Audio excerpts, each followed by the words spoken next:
OKX Exchange Deposit and Withdrawal Guide for Beginners. Hello everybody, welcome back to my channel. This is me Pipin Visnat, and today I'll guide you on how you can perform deposit and withdrawal on OKX wallet. Well, the process itself is actually pretty simple and pretty easy, so let me guide you through.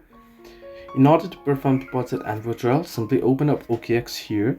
Now in my case, I'm not verified to my account, so you'll have to verify your account. Once you're verified, you'll get the deposit and withdrawal tab on your home page.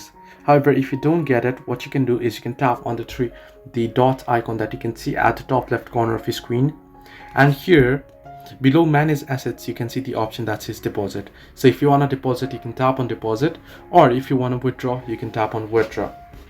Now in case you want to deposit, you can simply tap on deposit and then go ahead and select the crypto that you wish to deposit, and then it'll give you a wallet address and you can use that wallet address to deposit it onto your account. Similarly, if you want to withdraw, you can tap on withdraw, and there you can either type in the address from another external wallet manually, or you can copy paste it, or you can use the scan option to scan it. So this is how you can easily deposit or withdraw on OKX Exchange. Hope this helped you. Do like and subscribe, and not forget to leave a comment down below if you have any further issues.